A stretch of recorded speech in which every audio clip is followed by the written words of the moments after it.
Welcome back. आज हम cover करने वाले हैं बिहार स्पेशल का एक इम्पॉर्टेंट टॉपिक वाटरफॉल्स। ठीक है, जितने भी मेजर वाटरफॉल्स हैं बिहार के वो देखेंगे। इस टॉपिक से क्वेश्चन आते हैं तो 1 मार्क्स आप इससे सिक्योर कर सकते हैं इस वीडियो के थ्रू। मैंने डिटेल में जितने भी वाटरफॉल्स हैं, जितने भी इंपॉर्टेंट वाटरफॉल्स हैं वो सारे कवर किए हैं, जो कि आपके एग्जाम पॉइंट ऑफ व्यू से काफ़ी इंपॉर्टेंट होंगे। ओके, इस वीडियो को अंत तक जरूर देखें एंड चैनल को लाइक शेयर एंड सब्सक्राइब जरूर करें। You are going to like it. Okay, जब हम बिहार में बात करते हैं वाटरफॉल्स की, तो वाटरफॉल्स हमारे यहाँ बिहार में कहाँ पर है? तो मेजर वाटरफॉल्स, अगर वाटरफॉल फॉर्मेशन के लिए जो क्राइटेरिया है वो फुलफिल कौन सा रीजन करता है? सदर्न पार्ट में, जो झारखंड से कनेक्टेड एरिया है। इधर हमें इस एरिया में वाटरफॉल्स देखने मिलेंगे जहाँ पठारी इलाका है, प्लेट्यू रीजन है। ओके, इस रीजन में भी सदर्न पार्ट में वाटरफॉल्स हमें मेजरली कहाँ पर देखने मिलते हैं? तो जो मेन वाटरफॉल्स है वो हमें ज़्यादातर देखने के लिए मिलेंगे कैमूर में, रोहतास में और नवादा में। ये 3 ज़िलों में हमें वाटरफॉल ज़्यादा देखने मिलेंगे। छोटे छोटे काफ़ी वाटरफॉल्स रोहतास में काफ़ी ज़्यादा देखने के लिए हमें मिलते हैं। डिटेल में हम देखते हैं जो इम्पोर्टेंट वाटरफॉल्स हैं बिहार के, वो देखते हैं। ओके, पहले वाटरफॉल्स जब हम देख रहे हैं बिहार के, तो थोड़ा सा कंसेप्ट हम क्लियर कर लेते हैं वाटरफॉल्स के बारे में। वाटरफॉल्स होते क्या हैं? वाटरफॉल इज़ अ रिवर और other body of water steep fall over a rocky ledge into a plunge pool below. Waterfalls are also known as cascades. Okay, waterfalls को हम कैस्केड भी बोलते हैं। ठीक है, और वाटरफॉल्स जो हैं वो इरोजन में कंट्रीब्यूट करता है। दो वाटरफॉल किस तरह से बनते हैं? तो एक तो इरोजन की वजह से, ठीक है, और जो अर्थ का जो सरफेस है उसके डिग्रेडेशन की वजह से जो है वाटरफॉल का फॉर्मेशन होता है।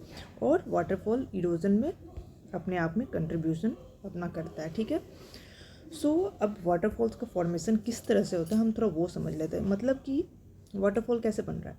जब रिवर एक स्लोप में फ्लो करते रहती है, तो जब हमें अल्टरनेट हार्ड रॉक और soft rock, hard and soft rock का एक अल्टरनेट लेयर मिलता जाएगा, हार्ड रॉक फिर सॉफ्ट रॉक, तो क्या करता है जो रिवर स्ट्रीम है वो हार्ड रॉक से पास करती है, ठीक है, एंड सॉफ्ट रॉक को इसको इरोड करती है। इरोजन के वजह से वाटर जो है वो हार्ड रॉक से नीचे इस तरह से फॉल करती है। हम लोग देखते हैं इसे एक फिगर के थ्रू। ओके, यहाँ पर देखते हैं हम, जैसे कि ये हार्ड रॉक का लेयर है, फिर सॉफ्ट रॉक का लेयर है, यहाँ से रिवर फ्लो कर रही है। ओके, इनिशियली रिवर अपना जो पाथ है वो मेंटेन कर रही है। धीरे धीरे जो सॉफ्ट वाटर का जो फ्लो है उसके वजह से ये जो सॉफ्ट रॉक का एरिया है इसमें इरोजन स्टार्ट होता है। ओके, इरोजन स्टार्ट होने की वजह से यहाँ पर इस तरह से एक डेप्थ क्रिएट होता है। ओके, उसके बाद फिर नेक्स्ट हम देखेंगे कि ये जो सॉफ्ट रॉक वाला एरिया है इसमें इरोजन की वजह से अंडर कटिंग स्टार्ट हो जाती है। ठीक है, और ये जो हार्ड रॉक है ये इसके ऊपर हैंग करता रहता है। अब ये हैंगिंग रॉक को फर्दर इरोजन की वजह से क्या हो जाता है कि ये जो रॉक सॉफ्ट रॉक के ऊपर हार्ड रॉक हैंग कर रहा है उसे प्रॉपर सपोर्ट नहीं मिलता है, और यहाँ से इसमें क्रैक आती है और हार्ड रॉक का भी कुछ पोर्शन इस पूल में गिरता है। अभी हम देख रहे हैं यहाँ पे एक प्लंज पूल क्रिएट हो रहा है। इसे प्लंज पूल बोलते हैं जब इरोजन की वजह से एक गड्ढा डिप्रेशन क्रिएट होता है, उसमें पानी गिरता है, इसे हम प्लंज पूल बोलते हैं। ठीक है, तो इस प्लंज पूल में यहाँ से फर्दर हार्ड रॉक गिरता है। अब हार्ड रॉक में जो इतने भी पेबल्स होते हैं और पानी का जो ऊपर से गिरने की वजह से स्विरलिंग होता है, जो ऐसे ऐसे घूमेंगे इसमें, इसकी वजह से फर्दर इरोजन होता है और ये डीप और थोड़ा हो जाता है। ठीक है, इस तरह से ये पूल डीप होगा और ऊपर से हार्ड रॉक से जो पानी डिसेंड कर रहा है स्ट्रीम रिवर का, ये जो फॉर्म ऐसे पानी गिरेगा इसे हम वाटरफॉल के रूप में जानते हैं। ओके, अब वाटरफॉल फर्दर कुछ समय बाद क्या होगा कि अपस्ट्रीम फॉलो करने लगता है। ठीक है, और फिर जॉर्ज का फॉर्मेशन होता है। मतलब ये कि जब अपस्ट्रीम एक्चुअली में ऐसा नहीं होता कि पानी ऊपर आपको बहता हुआ नजर आएगा, उन्हें क्या लगता है कि फर्दर इस लेयर का भी इरोजन स्टार्ट होता है और धीरे धीरे इरोजन होते होते एक जॉर्ज का फॉर्मेशन हो जाता है। मतलब जॉर्ज इस तरह से आप देख सकते हैं, ऐसे फर्दर जो ये पानी है ये जॉर्ज का रूप में आ जाता है वाटरफॉल जब पुराना हो जाता है तब। ठीक है, तो ये हमने देख लिया वाटरफॉल का फॉर्मेशन कैसे होता है। अब इम्पॉर्टेंट वाटरफॉल्स देखते हैं डिस्ट्रिक्ट वाइज। कैमूर में हम पहले देखते हैं, तो पहला कौन सा है? कराकट वाटरफॉल, ठीक है, कराकट वाटरफॉल। ये किस नदी पर है? कर्मनासा नदी पे। इंपॉर्टेंट क्या है? कर्मनासा नदी पे है, ठीक है, कैमूर हिल्स में, कैमूर डिस्ट्रिक्ट में, कर्मनासा नदी पे, और कैमूर वाइल्ड लाइफ सेंचुरी के परिसर में ये आता है, ठीक है। और वाटरफॉल ये नेचुरल होम है क्रोकोडाइल्स का। कौन सा वाटरफॉल? बिहार में नेचुरल होम है क्रोकोडाइल्स का, तो कराकट वाटरफॉल। ओके, ये हो गया एक इम्पॉर्टेंट। इसे टूरिस्ट स्पॉट के रूप में डेवलप किया जा रहा है अभी। ओके, और पुराने टाइम में जब मुग़ल और ब्रिटिश थे इंडिया में, तो क्रोकोडाइल हंटिंग का ये एक स्पॉट था, कराकट वाटरफॉल, ठीक है। फर्दर हम देखते हैं Telhar waterfall. So Telhar waterfall BT road, Kaimur district में सिचुएटेड है। ओके, अभी ये वाटरफॉल जो है वो ये काफ़ी हाइट से डिसेंड करता है, ठीक है। तो जब, और ये डीप पूल में डिसेंड करता है, और यहाँ पे चूँकि काफ़ी तेज़ी से ऊपर के हाइट से यहाँ पे डिसेंड करता है, तो वाटर काफ़ी स्पीड में स्विंग करती है, स्वेल कर रही है यहाँ पर, और अंडर वाटर करेंट डेवलप होता है। तो अंडर वाटर करेंट की वजह से यहाँ पर स्विमिंग और अदर स्पोर्ट्स एक्टिविटीज़ के लिए ये सूटेबल नहीं बनता है तेलहर वाटरफॉल। अदर जो एक्टिविटीज़ है वाटर में, उसके लिए bather and swimmer generally avoid this pool. Okay, so Telhar waterfall और कराकट वाटरफॉल दो हमें मिल गया कैमूर डिस्ट्रिक्ट में, ठीक है। सो किस नदी पर है ये? तो दुर्गावती नदी पर है तेलहर। और इसके ऊपर एक डैम भी है। अगर पूछ दिया जाए कि करमचट डैम कौन से वाटरफॉल पर है, तो ये किस पर है? तेलहर के पास है, और दुर्गावती नदी से बना ये डैम, इसमें जो पानी स्टोर किया जाता है दुर्गावती नदी से आता है। ओके, नेक्स्ट रोहतास में अब हम आ जाते हैं। रोहतास में एक कौन सा वाटरफॉल है? रोहतास में काफ़ी हमें छोटे बड़े वाटरफॉल्स देखने मिलेंगे, जिसमें हम अभी देखते हैं। एक पहला है तुतला भवानी वाटरफॉल, ठीक है। तो तुतला भवानी वाटरफॉल जो है ये तिलौथू विलेज है रोहतास डिस्ट्रिक्ट में, 20 किलोमीटर है साउथ वेस्ट डेहरी ऑनसून से, ठीक है, वहाँ पर ये लोकेटेड है। ओके, और इसका जो ब्यूटिफिकेशन अगर हम देखें तुतला भवानी वाटरफॉल का, तो दो लार्ज माउंटेन्स के बीच में एक वैली बनती है, ठीक है। एक साउथ वेस्ट में माउंटेन है और एक नॉर्थ वेस्ट में माउंटेन है। Okay, south east and north west में दो माउंटेन के बीच में एक वैली है। इसी वैली के बीच में एक वाटरफॉल है जो है, जिसका नाम है तुतला भवानी वाटरफॉल। और कौन सी रिवर पर है?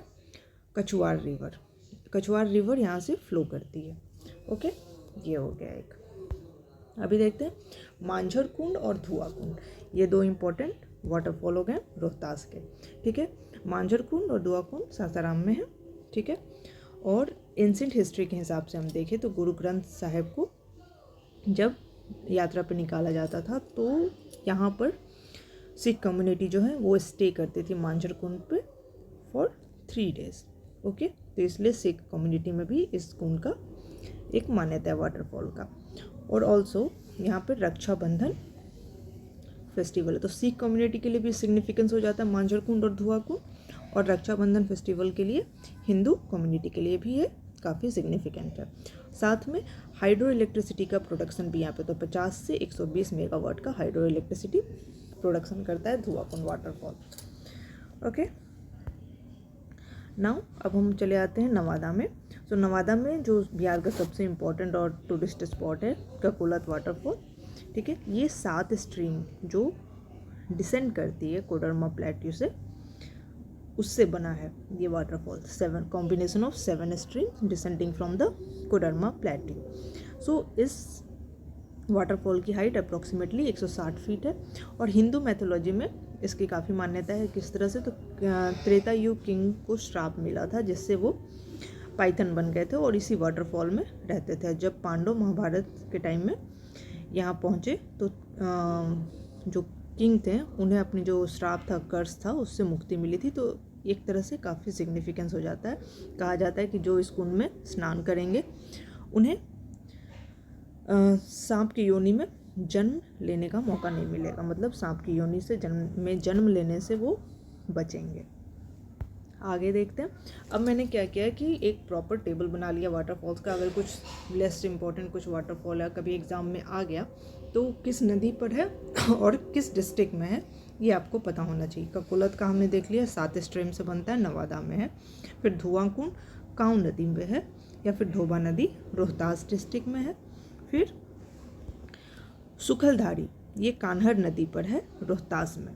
फिर है सुवाड़ा, सुवाड़ा वाटरफॉल ये ईस्ट सुवाड़ा नदी पर है, रोहतास डिस्ट्रिक्ट में। फिर तेलहर को देखते हैं, तेलहर वेस्ट सुवाड़ा कैमूर में। ठीक है, तेलहर वेस्ट सुवाड़ा ट्रिब्यूटरी है दुर्गावती, तो इसको हम दुर्गावती भी अगर ऑप्शन में तो मार सकते हैं तेलहर पे। फिर देवदारी ये है कर्मनासा नदी पर, रोहतास में। फिर है रकीम कुंड, रकीम कुंड गामघाट नदी, रोहतास। फिर है खुआरीडा ये है असाने पे, असाने रिवर रोहतास में, खुआराडी। ठीक है, फिर तमासीन ये महाने नदी पे, फल्गु नदी की ट्रिब्यूटरी है महाने, इस पर है। बेसिकली इसका अगर हम लोकेशन देखें तमासीन का तो चतरा में है, झारखंड में। ठीक है, और इसका कहीं पर हम डिस्क्रिप्शन देख सकते हैं कि औरंगाबाद से भी कनेक्टेड है तमासीन वाटरफॉल। ठीक है, इसलिए इसे मैंने ब्लैंक छोड़ा है। फिर है जीभारखंड, जीभारखंड या फिर जियारखंड हिंदी में हम इसे बोलेंगे तो फुलवरिया नदी पर है, जियारखंड भोजपुर में। ठीक है, फिर खादर को वाटरफॉल, इसे हम दुर्गावती वाटरफॉल भी बोलते हैं, दुर्गावती नदी पर है, रोहतास में। ठीक है, फिर है ओखारिन कुंड। ठीक है, ओखारिन कुंड गोपद नदी पर है, रोहतास में। ठीक है, तो ये कुछ इंपॉर्टेंट वाटरफॉल्स के देखा हमने, चार्ट के थ्रू भी देख लिया, टेबल के थ्रू, और वाटरफॉल्स का फॉर्मेशन और कौन सी वाटरफॉल इंपॉर्टेंट कहाँ पर है। तो इससे ज़्यादा इसमें कुछ नहीं है, 10 to 12 मिनट्स का वीडियो है, इसे आप 1 से 2 बार जरूर देखें, आपको बिल्कुल याद हो जाएगा। हमने साथ में वाटरफॉल्स का फॉर्मेशन भी देख लिया। Hope you like the video पसंद आए तो चैनल को लाइक शेयर एंड सब्सक्राइब जरूर करें। Thanks for watching.